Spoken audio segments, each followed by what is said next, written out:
السلام علیکم ورحمۃ اللہ وبرکاتہ۔ آیات کا سبب نزول اور فوائد اس کا ذکر کرنا چاہتا ہوں کہ آیات کے نزول کے کئی اسباب ہو سکتے ہیں، اور آیات جو نازل ہوتی ہیں اس کے سبب نزول کا اگر اس کا علم نہ ہو تو کیا غلطیاں سر انجام ہو سکتی ہیں، قرآن مجید کی آیات کو سمجھنے میں مشکلات ہو سکتی ہیں۔ اس لیے سب سے پہلی بات یہ ہے کہ نزول کے اعتبار سے قرآن کریم دو آیات پر مشتمل ہے۔ قرآن کریم کی آیات دو قسموں پر مشتمل ہے۔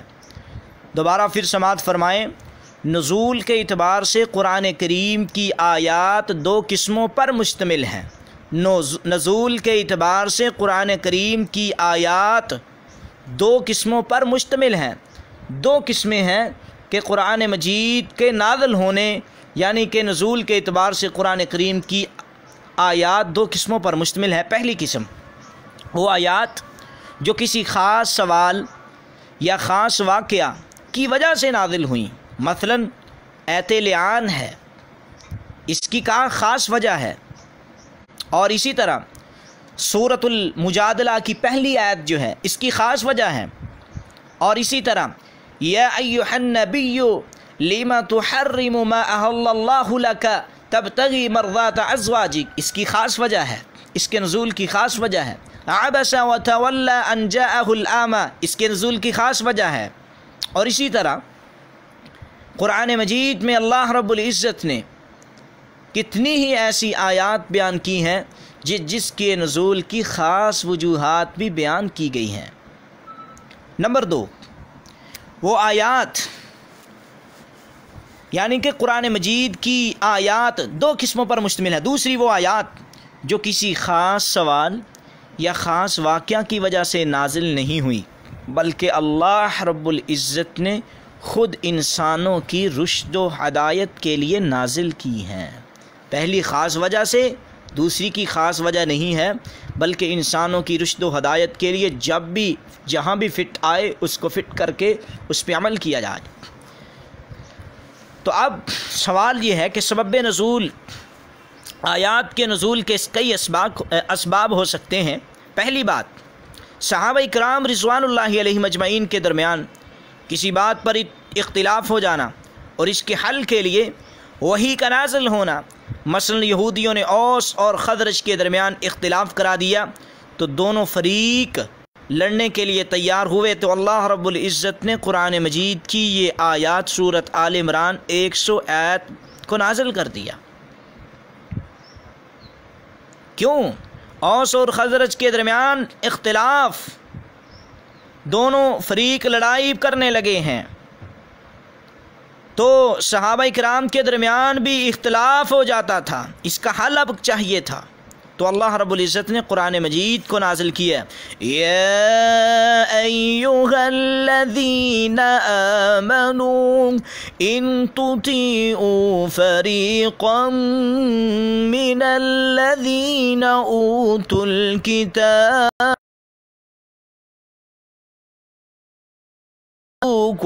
بعد ایمانکم کافرین۔ اے ایمان والو، اگر تم اہل کتاب کے ایک گروہ کی پیروی کرو گے تو وہ تمہیں ایمان لانے کے بعد کفر کی ہی طرف پلٹا دیں گے۔ فوراً اللہ رب العزت نے اس لڑائی کو ختم کرنے کے لیے قرآنی آیات نازل کر دیں کہ آپ نے یہود و نصارہ کی پیروی نہیں کرنی۔ وَلَن تَرْضَىٰ عَنْكَ الْيَهُودُ وَلَا النَّصَارَىٰ حَتَّىٰ تَتَّبِعَ مِلَّتَهُمْ، اور کسی صحابی سے غلطی کا سرزد ہو جانا اور اس آیت کا نازل ہونا۔ مثلا بعض لوگ کہتے ہیں حضرت ولید بن عقبہ بن ابی معیط سے غلطی ہوئی تھی، تو قرآن مجید کی آیت نازل ہوئی، سورۃ الحجرات آیت نمبر 6 ہے۔ اگرچہ اور بھی کوئی شان نزول ہو سکتا ہے، بعض لوگ کہتے ہیں کہ صحابی رسول پہ اس کو فٹ کرنا بلکہ بھی سندن ثابت نہیں ہے، لیکن بعض مفسرین نے اس کو لکھا ہے کہ یہ فلاں فلاں صحابی رسول کی غلطی کی وجہ سے نازل ہوئی ہے، کچھ جس طرح کہ اللہ رب العزت فرماتے ہیں یا ایھا الذین آمنوا ان جاءکم فاسق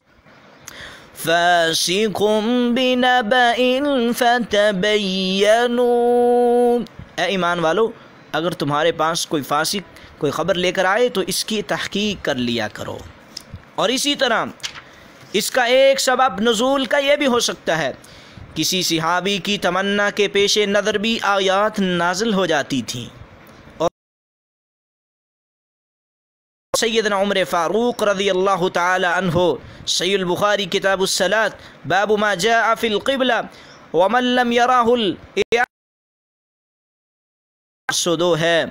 سیدنا عمر فاروق رضی اللہ تعالی عنہ فرماتے ہیں وقفت ربی فی ثلاث قلت یا رسول اللہ صلی اللہ علیہ وسلم لو اتخذنا من مقام ابراہیم مصلی فنزلت، میں نے 3 باتوں میں اللہ کی موافقت کی ہے۔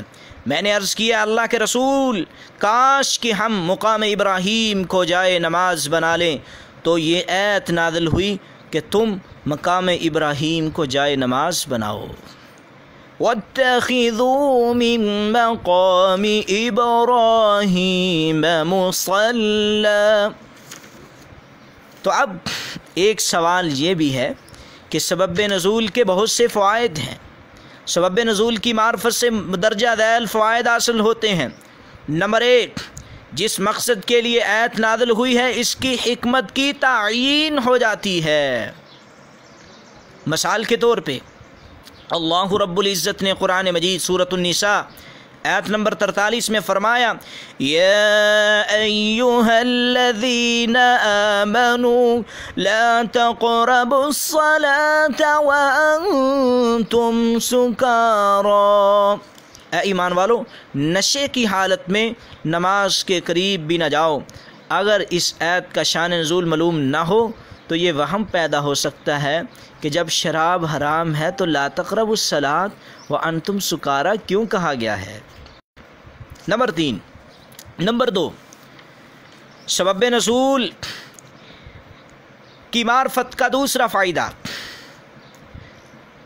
آیت کے سمجھنے میں مدد ملتی ہے، اشکال دور ہو جاتے ہیں۔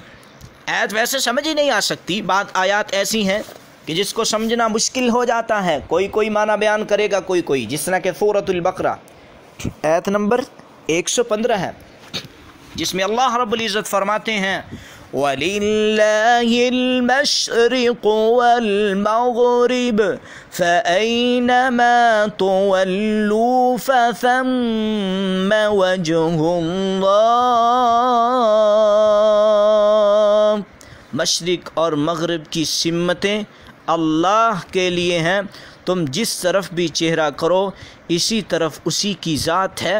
تو اگر اس آیت کا شان نزول ذہن میں نہ ہوتا تو بظاہر یہی معلوم ہوتا کہ نماز میں کسی خاص سمت کی طرف رخ کرنا ضروری نہیں، حالانکہ قبلے کی طرف منہ کرنا فرض ہے۔ اس آیت کے شان نزول سے تو یہ بات پھر معلوم ہوئی کہ تحویل قبلہ، یہودیوں نے اعتراض کیا تھا کہ بیت المقدس کو چھوڑ کر مسجد حرام کی طرف قبلہ بنا لیا ہے، تو اللہ نے قرآن مجید میں فرمایا کہ مشرق اور مغرب اللہ کے لیے ہے، تو جہاں اللہ چاہے لوگوں کے چہروں کو کر دے۔ اس کا مطلب یہ نہیں ہے اب کہ جہاں مرضی نماز پڑھو، مشرق کی طرف پڑھو، مغرب کی طرف پڑھو، شمال کی طرف پڑھو، جنوب کی طرف پڑھو۔ شان نزول یہ ہے اس کا کہ انہوں نے اعتراض کیا تھا کہ بیت المقدس سے مسجد قبلہ بنا دیا گیا تھا، تو اللہ رب العزت نے پھر منع فرمایا۔ اور اگلی بات توجہ سے سماعت فرما لیجئے، سبب نزول کی معرفت کا تیسرا فائدہ یہ ہے کہ آیت کے ظاہری سیاق سے جو سمجھ آ رہا ہے وہ حقیقت میں مقصود نہیں ہوتا، تو شان نزول سے حقیقت واضح ہو جاتی ہے۔ جس طرح کہ اللہ رب العزت سورۃ البقرہ کی آیت نمبر 200 میں فرماتے ہیں فَإِذَا قَضَيْتُم مَّنَاسِكَكُمْ فَاذْكُرُوا اللَّهَ كَذِكْرِكُمْ آبَاءَكُمْ، جب تم حج کے ارکان مکمل کر لو تو اللہ کا ذکر کرو جس طرح اپنے آباء و اجداد کا ذکر کرتے ہو۔ اگر آیت کا شان نزول معلوم نہ ہو تو آیت کا ٹکڑا فَاذْكُرُوا اللَّهَ كَذِكْرِكُمْ بے جوڑ سا معلوم ہوتا ہے۔ سوال پیدا ہوتا ہے کہ اس خاص مقام پر اللہ کی یاد کو آباء و اجداد کی یاد سے تشبیہ کیوں دی گئی ہے؟ لیکن سبب نزول سے واضح ہو گیا کہ یہاں وقوف مزدلفہ کا ذکر ہو رہا ہے۔ مشرکیوں حج سے فارغ ہو کر مزدلفہ میں اپنے آباء و اجداد کے کارنامے فخر سے بیان کرتے تھے، تو اللہ نے کہا کہ جس طرح ان کے کارنامے فخر سے بیان کرتے ہو اللہ کا نام اس طرح لیا کرو، چھوڑ دو اپنے آباء و اجداد کے قصوں کو بیان کرنا۔ فَاذْكُرُوا اللَّهَ كَذِكْرِكُمْ، ان کا چھوڑ کے میرا کرو۔ یہ بات شان نزول سے سمجھ میں آئی ہے۔ اور شان نزول کا فائدہ ایک یہ بھی ہے کہ قرآن کریم میں کئی مقام پر کسی خاص واقعے کو اشارتاً بیان کیا گیا ہے، اور جب تک واقعہ معلوم نہ ہو تو آیت کا مطلب سمجھ میں نہیں آتا۔ جیسے کہ سورۃ الانفال آیت نمبر 17 ہے، اللہ رب العزت فرماتے ہیں وَمَا رَمَيْتَ إِذْ رَمَيْتَ وَلَكِنَّ اللَّهَ رَمَى، جب آپ نے پھینکا تھا تو آپ نہیں پھینکی تھی یہ کنکریاں، یہ تو اللہ نے پھینکی تھی۔ ہاں، یہ کب نازل ہوئی ہے آیت؟ جنگ بدر میں جب کفار کا گراؤ ہو گیا تھا تو رسول اللہ صلی اللہ علیہ وسلم نے مٹھی بھر ان کی طرف پھینکی بھر کر، اور پھر ہجرت کے وقت ایسا کیا تھا۔ اگر شان نزول کا علم نہ ہو تو آیت کو سمجھنا ہی دشوار ہے کہ یہ کہاں کب کیا تھا، کہ ہجرت کے وقت ایسا کیا تھا یا پھر کس وقت ایسے کیا تھا، کیوں بعض لوگوں نے وہاں بھی بیان کیا ہے۔ تو اس آیت کا خاص شان نزول ہے کہ آقا نے جنگ بدر میں اس طرح کیا ہے، ہجرت کے وقت نہیں۔ تو سبب نزول کا ایک فائدہ یہ بھی ہے کہ عام کو خاص اور خاص کو عام کرنے کا علم حاصل ہو جاتا ہے کہ یہ قرآن مجید کی آیت خاص موقع کے لیے ہے۔ اب ایک دفعہ آئی تو خاص موقع کے لیے، اس کا مطلب یہ نہیں کہ بس وہی ہوگی، قیامت تک کے لیے جتنے بھی مواقع اس طرح کے آئیں گے ان پہ فٹ کی جائے گی۔ جس طرح کہ اللہ رب العزت سورۃ عبس اور آیت نمبر 1 اور 2 میں فرماتے ہیں بسم اللہ الرحمن الرحیم عبس وتولى أن جاءه الأعمى، اس نے ترش روح ہو کر منہ موڑ لیا صرف اس لیے کہ اس کے پاس ایک نبینہ آیا ہے۔ تو عبس وتولى سے نبی کریم اور اعمیٰ سے مراد عبداللہ بن ام مکتوم مراد ہیں۔ اور ایک آیت کے متعدد شان نزول بھی ہو سکتے ہیں، اور یہ بات یاد رکھ لیجئے کہ متقدمین صحابہ کرام اور تابعین کسی آیت کے خاص سبب نزول کو اس کے ساتھ مقید نہیں کرتے تھے، بلکہ جس واقعہ یا سوال پر وہ آیت صادق آتی تو اس پہ بارے میں کہہ دیتے نازلت فی کذا کا لفظ استعمال کرتے، جبکہ متاخرین کسی آیت کے خاص واقعے یا سوال کو اس کے ساتھ خاص کر کے نازلت فی کذا کا لفظ استعمال کرتے ہیں۔ تو بات جو اصل ہے وہ میں نے کہہ دی ہے۔ تو اگر ہم دیکھیں مناہل العرفان المبحث الخامس جو کہ ملخص ہے تو ہمیں وہاں یہ بات ملے گی۔